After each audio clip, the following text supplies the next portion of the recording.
Hello, everyone, and welcome back to season 3 of Is This Really for Kids? It's honestly crazy that Quiet on Set came out during this time because I had learned about the Dan Snyder Nickelodeon drama like long before it was out to the public at this knowledge. I obviously didn't know about Drake as that was like the first part of the news being broken in there, and I feel really sad about what happened to him. I feel sad for victims everywhere. It seems like it's unfortunately a very common occurrence for children to be in a sexual situation that they didn't consent to. I was one of those kids, and I think this third season is rooted in sexual trauma, and I want to talk about it, right? Because I think every kid, somebody under 18, faces it sometimes, and you have to break the silence. Like, look how powerful it was that Drake broke that. You know what I mean? That the more that we can bring things into light, the more that we don't feel afraid of talking about our deepest secrets, that we can come together in community and bond and grow from our traumas in that way, I think the world knows power. So I'm starting off this season with Paper Towns. I maybe should have had a guest for this. I feel like if I'm going to have any guest for a John Green novel, that would be The Fault in Our Stars. I feel like that was the most popular of his ones. That's like the most mainstream for like a guest to probably come on. Also, if I wait for a guest for everything, like I've got 200 films that I've reviewed that are for kids, supposedly, you know, and I gotta get cracking, you guys. I gotta get cracking. They cannot take up that much space in my Google Drive. That's insane. And I've got like a bunch of avatars for them now. Like, this is silly. Let's just do it. And if you have comments about Paper Towns, come on down and talk about them in the comment section. Like, I know I'm on YouTube. I'm sure I post things on Instagram. Like, please share with me your thoughts. Like, I'm really opening this as a discussion of, is this really for kids? I'm not the deciding factor. I don't even have kids. I just have cats. Anyway, it felt right to do Paper Towns as a solo one because it's such a relationship that reminds me of my ex-husband. Oh, we don't talk about that normally. It's been a while, but I think I should talk about it because it kind of goes into that thing. I won't talk about the details necessarily of us because I do think when I was going through it, I was maybe a little too public with it, and I do apologize for that. I've tried to have a conversation with my ex-husband, and he has just completely ghosted me. But you know what? I can have a conversation with you guys, so that's what matters. But yeah, this novel is particularly hard because I see a lot of Margo in myself. I always, when I thought about like, oh, if a John Green novel comes and I want to play somebody, I would play Margo. And obviously I pretty much aged out of Margo, like, and they probably were never going to go for my body type, even though I always pictured her curvy, but she was popular, so that maybe didn't make sense. And Cara Delevingne, I think she did a great job. I really liked her performance in this. The hard thing about Paper Towns is, like, when I think back on it, I don't remember it, but I remember the vibes. And I will tell you the particular moment that I remember when we get there. But first, let's kind of talk about the book. I read the book first, so take that into consideration with this review. It might be a totally different movie if you didn't read the book. You don't have to read a book to enjoy a movie, I think. Honestly, sometimes I think the movies are designed for people who don't want to read a book, you know? Not necessarily for the people who read the books. So 9 years before the events that the novel is taking place, that the movie is taking place, I guess it's like kind of part of the movie because it's 9 years, but they find a dead man in a nearby park, both Quentin and Margo, when they are 9, which is probably incredibly traumatizing, right? I'm assuming it was a homeless person, maybe somebody suffering with addiction. I don't know. Like, that brings up a lot of memories, right? That brings up a lot of trauma. That would be a really hard thing to witness at 9. I don't know that I've ever really seen a dead body not in a funeral setting. And even then, I try to avoid it because that just makes me think in a lot of weird ways, you know? Anyway, seeing a dead body together, you've got a bond, right? And I feel like this whole novel is really about the friend zone in a lot of ways, really about like crushing on somebody that you've had a trauma bond with, which is, it happens to all of us. You're not at fault. So it's set in Florida. I swear almost all of John Green's things are just set in Florida. I swear, like, it's always Florida. And let's just get it out of the way. Quentin is absolutely in love with Margo. But also, in Quentin's defense, how could you not be? Margo is amazing. And I know I said Margo was like myself, but I think it's okay to love yourself. I'm just going to start it, right? There are not a lot of times where I'm nice to myself. I'm going to be nice to myself and say that Margo is super cool and lovable, okay? And like, I liked her a lot. She's a really good female character. And I wanted her to be chunky, but it's fine. I'm going to get over it. I will say the movie is filmed pretty typically, and I would say the book in a lot of ways is kind of typical, but I really liked I always liked John Green's voice. Like, he's successful for a reason. He's probably a problematic fave. I don't know what he's up to. I don't have time to cancel and keep track of everybody. I hope he's doing good. He doesn't seem to be like a number one threat to me, but I don't know. It's wild. It's wild that he's such a big YouTuber, and I don't know if that led to his book writing fame or if that he got encouraged by. I don't know, but the business sense is amazing of that man. But anyway, they became friends. They're very close in age. They find the dead body in the movie. They don't cut out that part, you know, it's kind of pivotal. It's what sets the whole thing off, right? So now they're all seniors in high school. That's when the book takes place and the movie. And they're a few weeks away from the graduation. Margo is now a popular girl. And she really hasn't interacted with Quentin since they were 9, but he's still in love with her, right? He's in love with this idea of her. I don't know what it is. I don't know if it's like when girls are that emotionally vulnerable with a boy, if he can't help but like then protect her. Like I have been in this scenario with a Quentin far too many times. You know what I mean? Where you're like living your own life and this guy's like just lusting after you and you shared like one moment together. It's like, it's something, right? And clearly you like trust this person still, but there's still a creep factor, right? There's still a little bit of a creep factor. So Margo basically is like, hey, you're going to be my chauffeur for a reason. You're going to tote me around. I love a girl who says that, you know? And she's like, we're going to do an 11-part plan, which is way too many parts. I don't think I would think of that many parts. That's where I'm not like Margo.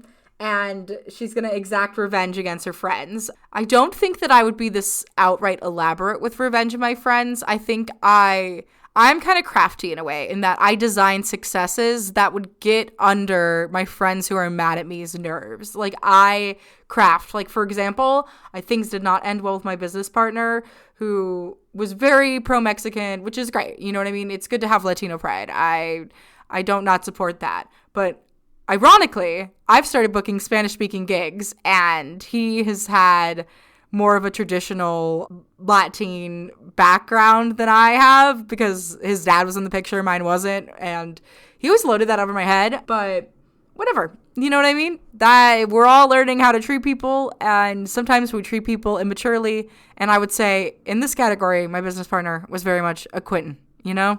I do think it's hard because I've always idolized Margo, and I always forget that she does this revenge plan, and that is kind of bad, but it's Mean Girls. It's of the vibe of high school of like getting even, and sometimes people, they need to learn lessons, you know?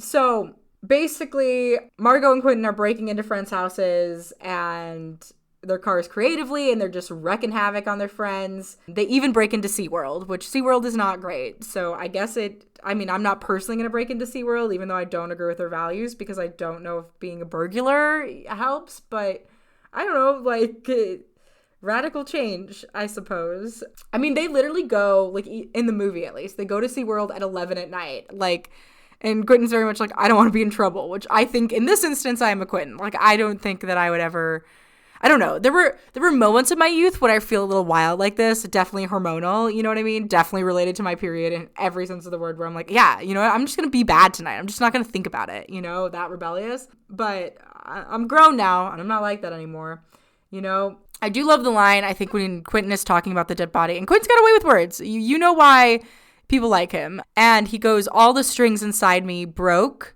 when he saw that, and I feel that, right? That's like beautiful, right? Do we talk enough about the strings inside ourselves? I don't know. John Green, thank you for that. It's literary genius. Like, game recognized game, you know? I'm not mad. I'm not mad about it. I also do wonder, I'm like, I worry about this Quentin character in a way of like, you know, there's just some novels that start out with the people who are just like, I'm 36 and I'm divorced and sad and I'm never not thinking about this girl I fell in love with at high school. And you're like, all right, okay, are you fantasizing about a high school girl? Like, what's happening?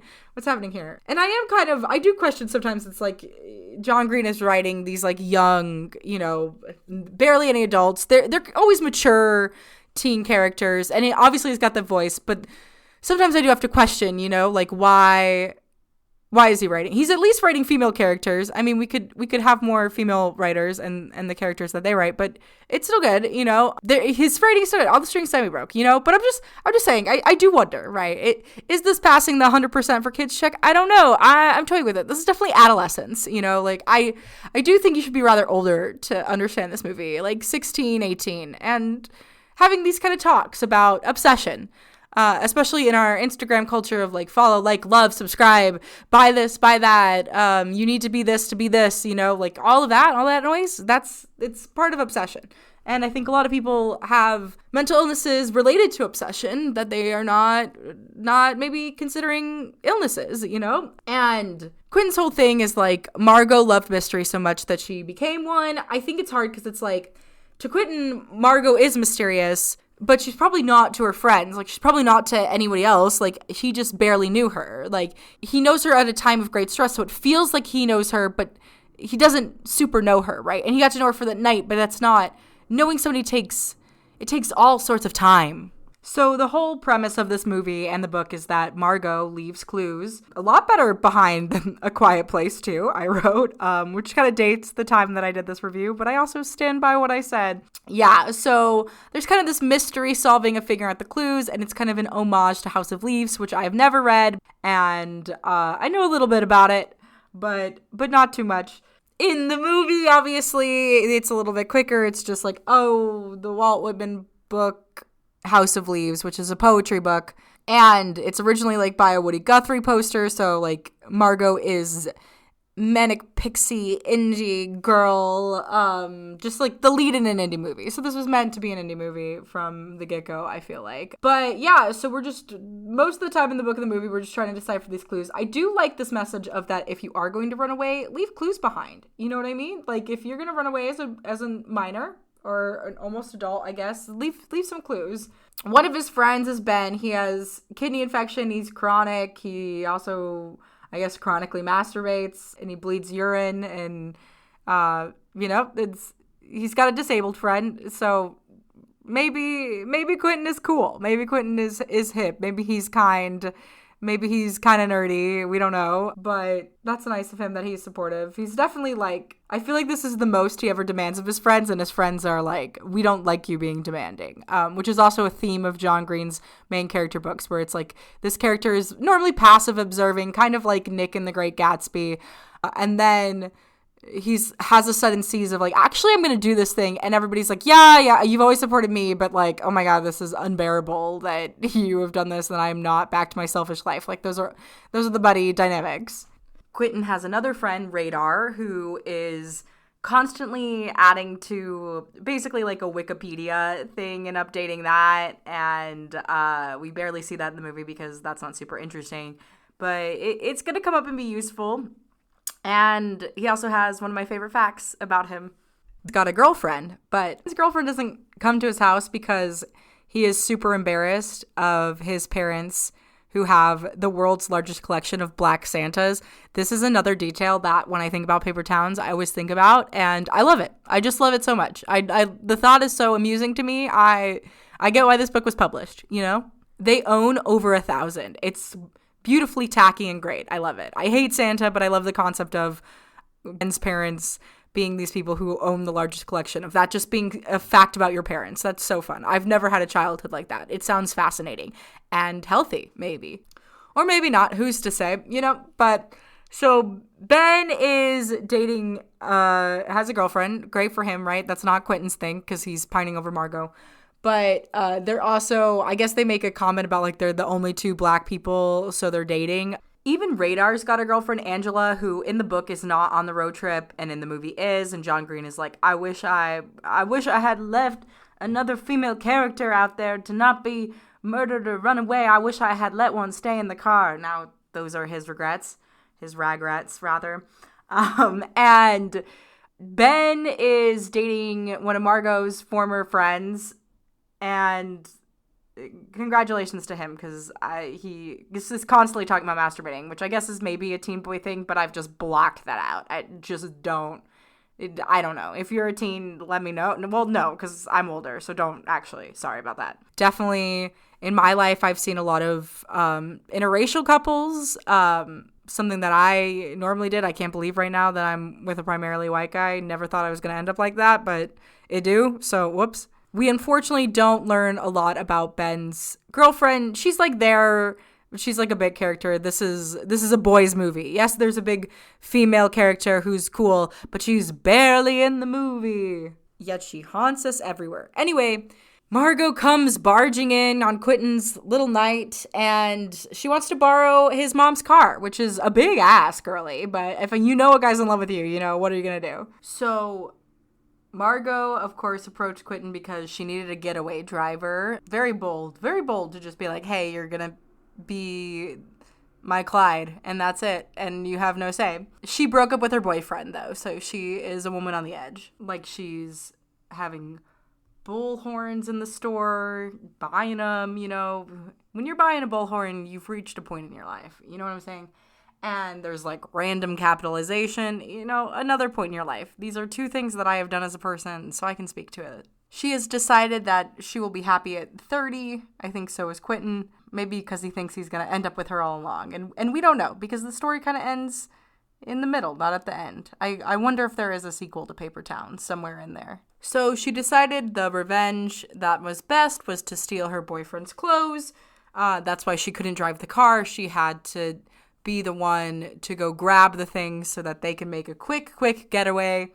Also, I can't imagine stealing my boyfriend's clothes and then having to drive. I think that is too much. She was right to delegate in the moment. He then has to run naked, so we've got a naked child. I do have questions about that and wonderings, you know, did we need that in a movie, you know, and how was that situation handled, and was he comfortable? I hope so, but these are just things we need to think about, right? Do children need to be naked in the movies? Is it pivotal? It's not like children aren't naked at points in their life. Like, what is nudity and its relationship to children? These are things that I don't think we can all solve on this podcast of Paper Towns, but maybe some topics to discuss and think about. And I want to emphasize, not in a pervy way, you know what I mean? Just to have safe conversations about it and discuss with your child about nudity and all of that. Like, I think it's an important conversation to have. Anyway, Margo does something kind of vile, which I think is really underrated and maybe not as discussed in this book or movie, because it's kind of indie. But anyway, so she takes a picture of him. So it's child porn, right? And it's not good, right? Like, I don't know that we need to take pictures of people at their embarrassing moments. Like, maybe if you're a really, really close friend. I mean, I guess he had cheated and I get wanting to get back, but I feel like this really, really crossed the line. She basically also then demeans him and is saying that he has a small penis. It's like Rhode Island, and it's so mean. Like, I can't believe, honestly, every single time I idolize Margo and then I don't like her. I would never. There's one time that I did, I will admit, and it's what was kind of a result of my first Instagram getting taken down. And it was because I think part of it was a scam, and I just like took it because they knew, and I think they knew that too, because I was just like so angry at men having been raped. And then this one girl messaged me on Facebook and she was like, this is my boyfriend, he's cheating, can you share this picture? And he was naked, and I did think it was like in an alliance with this girl, because I was like, oh yeah, but I didn't think about it as like body shaming for it, because it's just like, to me at that time too, I was so young, I didn't think about guys having that sort of shame. I don't even know if I really processed that it was naked. It was happening a lot, and I was definitely like very mentally ill at the time. I also think that it was just like, I really do think it was like a hack, and it's like hard to explain because it was just like very nuanced, and I lost a bunch of stuff after that, and I shouldn't have probably posted it. I didn't really understand, you know what I mean? Like, I was a kid, and there were not a lot of people talking about how they navigated the internet as they are now, rather. And obviously, like, I wish I didn't do that. In some ways, I'm glad, because I think I needed to start over in that account. Like, it was really a wake-up call into some stuff, and like, we all make mistakes, and like, that's why I'm sharing it. It was a very cringy moment in my life. It's not something I'm proud of. Like, I just don't want you to take that and sharing it. Like, I know some people keep those things close to their chest, but it was a very interesting experience. I swear to God he had underwear on, but I don't know. Like, and that's the thing, is like, I'm wondering, did the picture get switched? I don't know. It was very confusing at the time, and I was definitely like very dissociated and not diagnosed with a lot of my just like physical disabilities. So I was very crazy because I was not getting like the physical help that I needed, and thought that I was just like worthless, you know, like it was all in my head. And it was like, no, actually you are dying, you know, and you actually do need some help or you are going to die very young. So that was what that was about. But it does kind of remind me, there's my Margo similarity is what I'm saying. And that, you know, when you're young, you're not thinking about that, I guess is also what I'm saying. And it's because we're not having these conversations about like what that means to like show your body on the internet. And there's a part of me that's like, there should be no shame in the body, but it's like child porn. The guy that I shared was well over the age. Like he was like clearly, you know, like had a beard, like full grown. He was like gotta be in his like 35s. I don't even know if it was a real person, to be honest. Like I have no idea. This person just messaged me asking for help, and then my account got deleted, but oh well. Try to be a girl's girl, you know what I'm saying? Then she breaks into her best friend's house, something I've never done. I don't think I will be breaking into anybody's houses. That is highly illegal, you know? So she is like, put some fish in the house so that her best friend can't find it and it's just gonna like smell. It's pretty evil, honestly. A little genius. Basically because she's really mad that her best friend cheated on her with her boyfriend. Also, it's like so hard because it's like, I wish it's not right to cheat on it, but I feel like in high school where hormones are so high, like it's something to talk about. You know what I mean? And I don't recommend putting fish. Like this is not role model-y behavior. Like in all of John Green's characters are kind of like edgy like that. Like they're kids not being good. They are kids misbehaving, which is maybe a quintessential part of childhood. I just was very, very tormented and yelled at whenever I misbehaved. And I think that if I was in a sturdy home environment, I would have been not ever even deviated once because I would have been satisfied. But that was not my life story. So I kind of related into this edge. I think that's why I like John Green and why a lot of the people in my town of like Rochester, New York, it just really resonated there because that was just like the vibe. East Coast, baby. I mean, maybe West Coast is, but I didn't live on the West Coast, so can't explain. Then she is deciding to take up spray paint, you know, better fit the picture of a teen delinquent.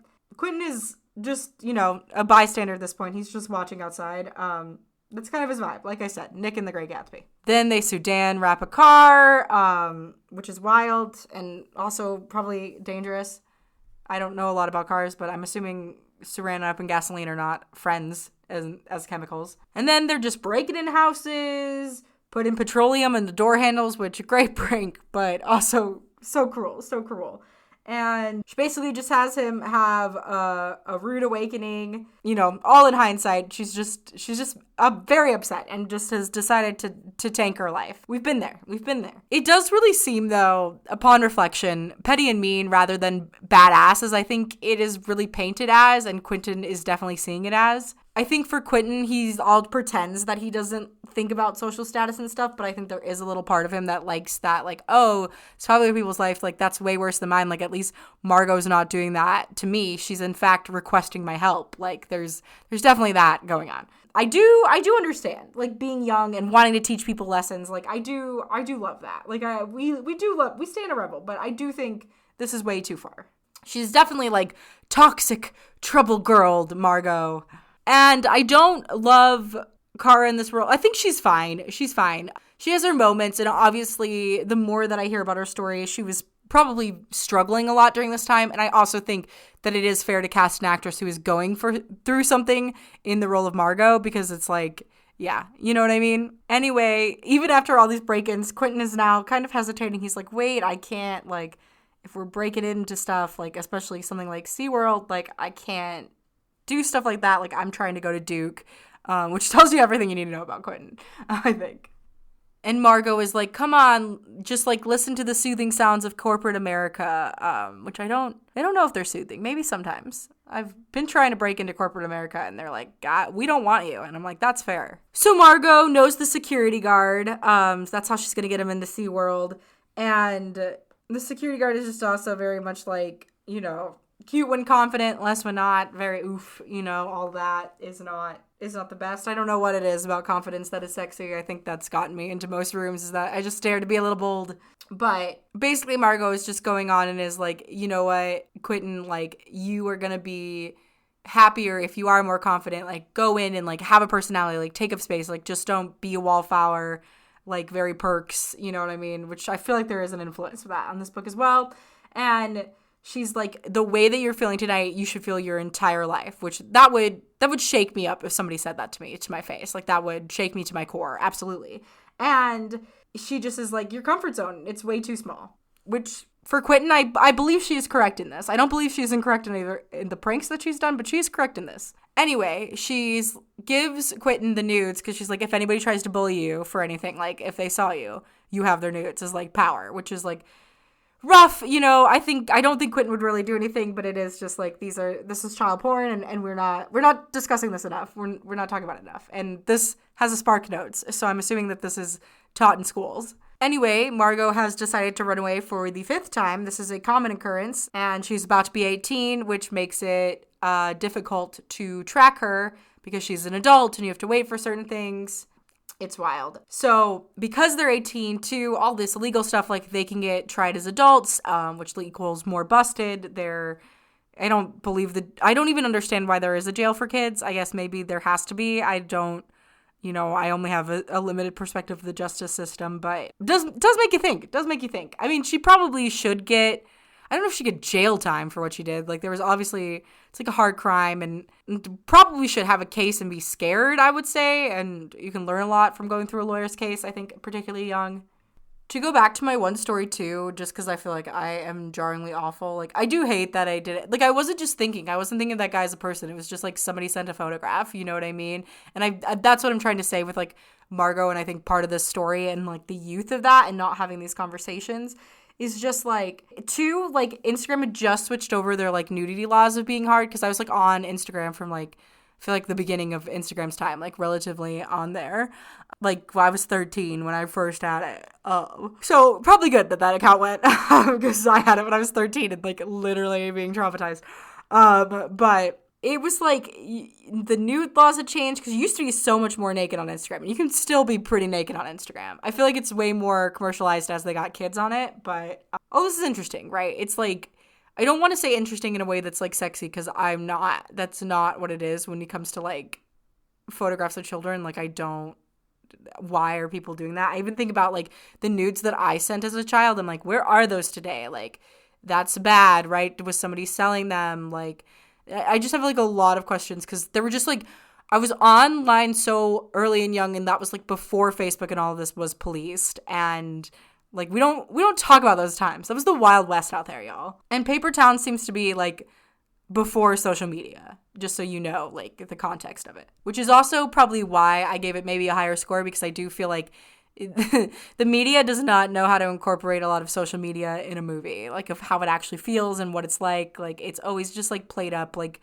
I can tell people don't understand social media. And so one of the biggest differences between the books and the movie is like, the hunt for Margo goes on graduation in the book, and in the movie it's prom. I don't know if they wanted to get into the being naked under the graduation gowns, if they were just like, hey, there was already a child nude picture, we're gonna cab it on the child nudity in this movie. But Radar's is just like waiting, excited to prom. Like, he has his girlfriend Angela. Radar kind of reminds me of my one friend Anthony, who like wrote a song about me and is in a lot of my oldest YouTube videos, but I don't know why. He just always gives me that energy. And then Ben is just like teasing them all, especially Quentin, because Quentin's not hooking up at all. Instead, he's looking up Margo's band poster and talking to her little sister, and she's like, if you're not friends, you can't go into the room. And Quentin's like, here, you want money? And Margo's sister is like, okay, you can come into the room, which I don't know. Maybe that's every sibling thing. I need to be smart about money. I wish I was. I should have been gunning people way earlier. I should have been like, pay me for your homework, you know? But I didn't. So the Quentin is just convinced in his head that like Margo is wanting him to find her. He left all these clues, right? Like, she wants to be found. Which is the whole thing. And then even Margo's friend is like, is she mad? And it's like, what, you didn't know? Like, she did all that to you in the prank and you didn't realize? Like, hello? Everyone in this town is so boring. I get why Margo ran away. Yeah, but it's like wild, because Margo is like literally homeless and right now on the streets, like is apparently like practiced for it, but it's rough. So anyway, her friend had like broken up with her boyfriend, as Margo did, obviously, and there's no date to the prom, and she's like, I didn't betray her. I think Margo had it wrong, like they weren't even cheating, maybe. It's complicated teenage stuff. It doesn't really matter. What matters, like the coolest thing is that Margo is out on the streets, right? And I don't think I ever once for a minute believed that she wanted Quentin to go find her, but I understood being a Quentin too, right? Because I think there's a Quentin in all of us of like thinking that somebody left a sign for you, right? And that this is your go and it's this code you have to crack. And I like, if anybody's doing that and they're not telling you the rules, like this is not true. And I don't know if it's like the Disney fairy tales that got us all thinking like this of like, it's metaphors, right? Everybody's speaking in metaphor to me. And it's like, they're really not. They're going to tell you. They're going to tell you and they're going to let you know. Like direct communication. We love it. We eat that up for dinner. And Ben automatically makes move on Margo's friend. That's just him. You know what I mean? We knew how he was going to be like that. And I don't love Ben. I think he's kind of toxic, but whatever. He's just kind of like the opposite of Quentin in a way, because it's like, not that Quentin is not toxic, but he's like the outer in your face version that is in Quentin's, I think, fantasies. And in that is both my business partner and ex-husband. Like, clearly I had a type. Emphasis on had.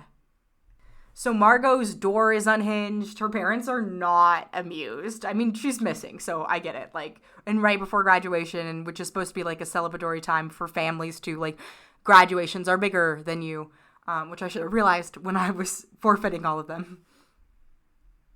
So Quentin is thinking of doing it big. He's never missed school, but he's gonna do it.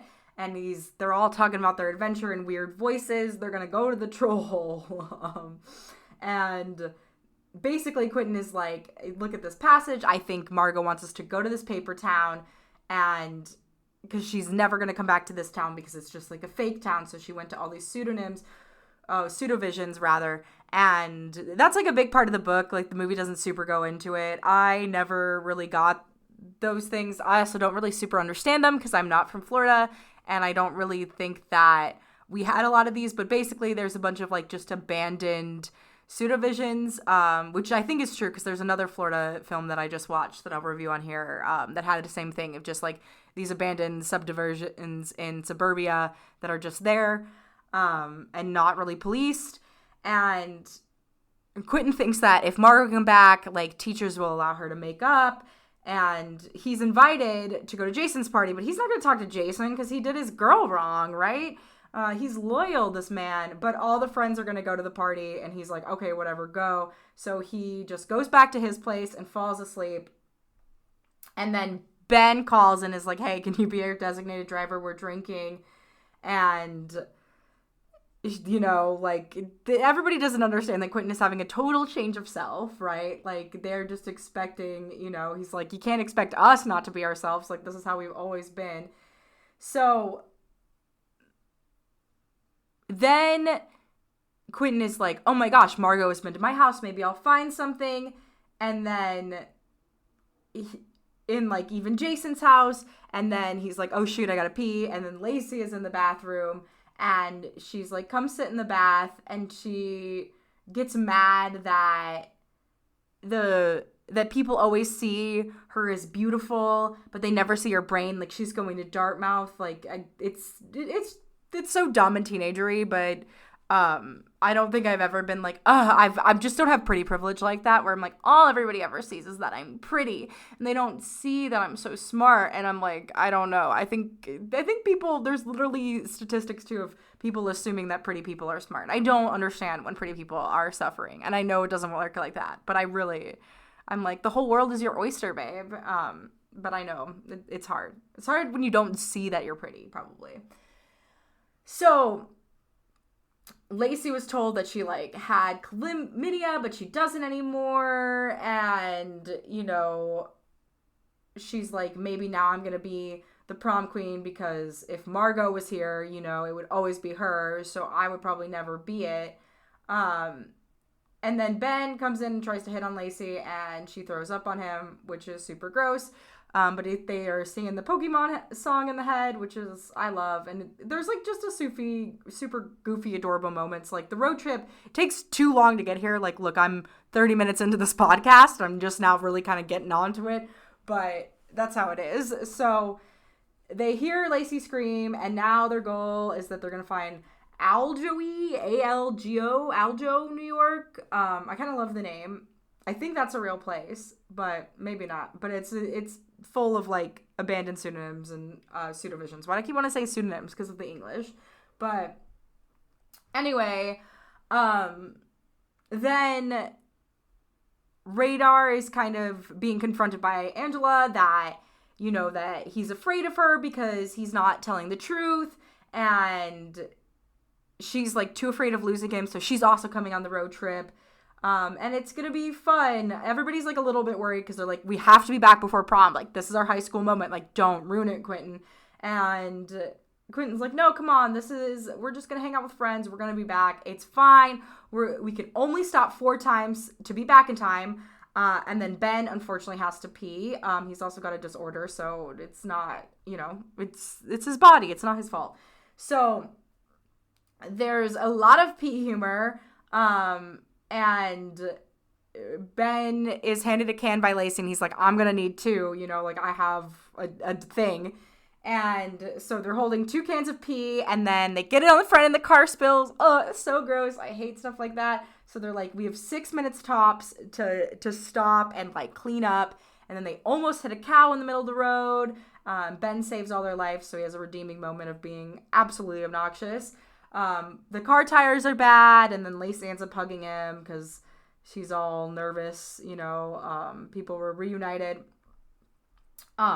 They're sneaking into movies. They had dad cigars, which is the craziest thing I've ever heard of high schoolers having. I feel like the cigars that they have are always just like black and mild, like nothing. I mean, I don't know what the new generation is. I feel like it's got to be harder, which is good. There's so many other things to do. You're gonna have your whole lifetime to party. Like, enjoy your youth. Especially like we don't talk about our brains are developing and we're taking all these substances. And before, like, honestly, sometimes we should be sober and 26, but your 20s are so awful. I get it.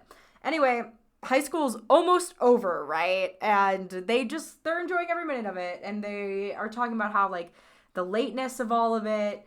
And Ben is like, you know what, Lacey, you're cool. I never really thought you were that cool. And, you know, your ex doesn't deserve you. And you should go to prom with me. And even Radar confesses to Angela about, like, the Black Santas. And she's like, the Black Santa is progressive. Like, I would love to come over and meet your family. And then they go, fuck, of course, because they've been together forever. I guess they're fucking on a mattress in the back. I don't know. It happens. Teen sex happens. I think there is an age where it's, like, okay to start exploring sex. And I think you know when you're ready. That's it. And you just want to make sure that you're safe and that you're not conceiving at 16 unless you really feel like that's your move. But yeah, just making sure that, you know, you're an adult and learning things in order to teach your kids. And so a lot of the girls in the car, like, took bets on Quentin to see if he could wait to tell them about, like, his whole thing with Margo. And he goes to the building, and then he realizes that she's not even there. And there's random capitalization, which is, it's so dumb. I think she's kind of doing it of, like, it's classist not to, right? Just, it's so silly. I was never necessarily this type of teenager, but I knew it. I knew them. So he's like, listen, like, we're not finding Margo. Like, all his friends are like, come on, like, let's just go to prom, like, come with us. And Margo, like, obviously is not doing the same for us. And Quentin's like, no, I'm gonna stay and look.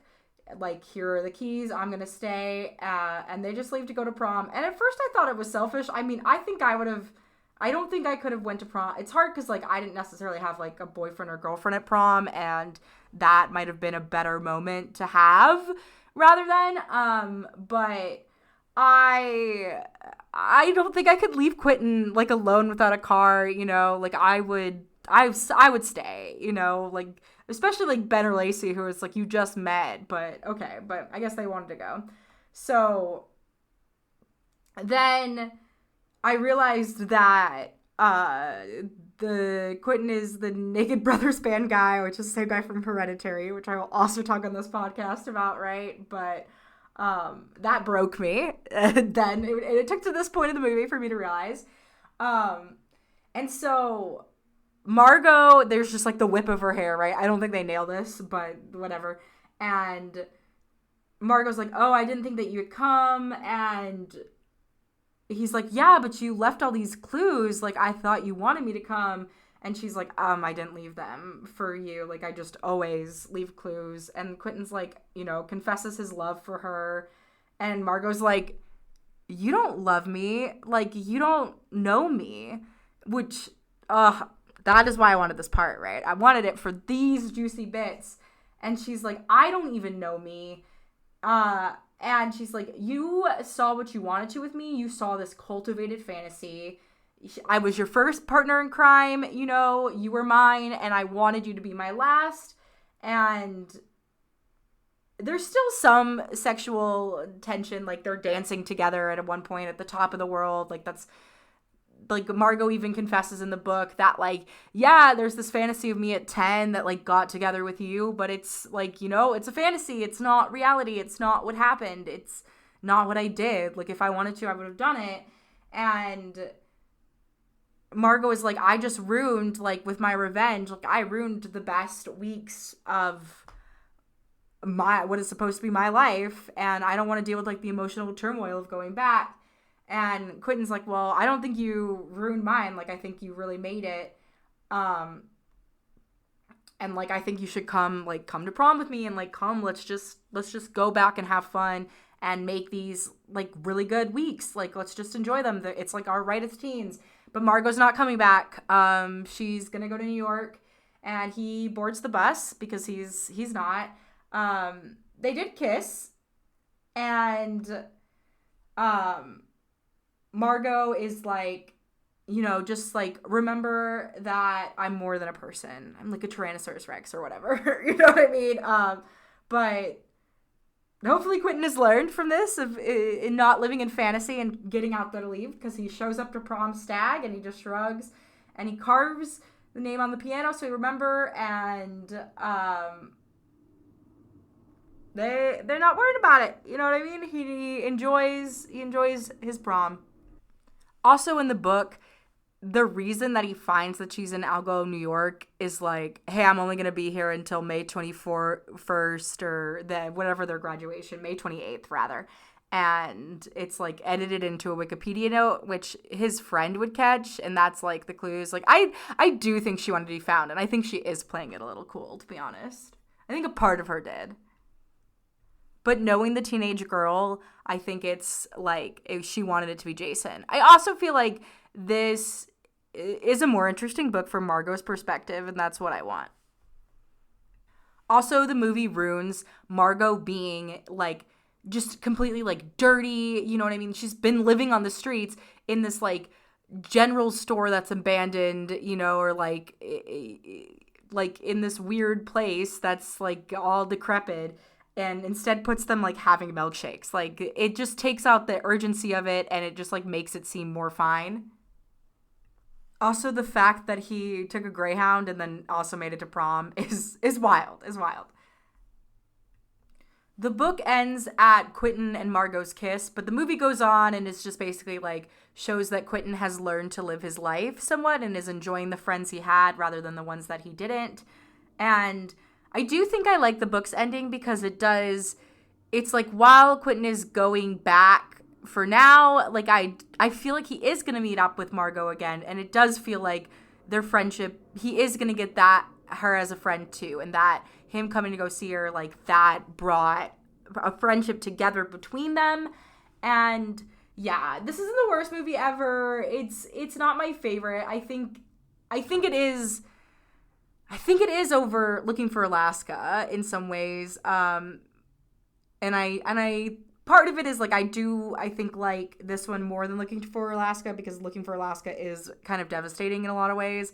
And I think the acting is a little bit better in this than Looking for Alaska. Obviously they're younger too in Looking for Alaska, but This is number 2, and I think Fault in Our Stars is definitely the number 1 John Green movie. I'm 100% excited for Turtles All the Way Down. I'm really curious to see all that.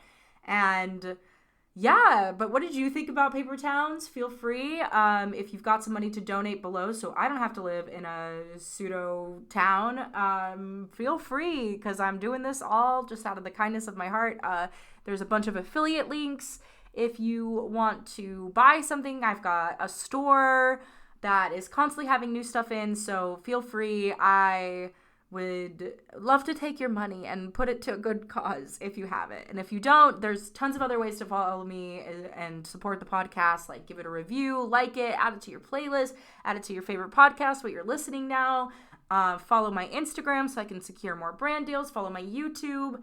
And stay safe out there. Don't take any child nudes, and don't run away. Embrace your life, or run away if you're old enough to do so, and why not? Bye. Thanks for listening to Is This Really for Kids? I don't even know the name of my podcast.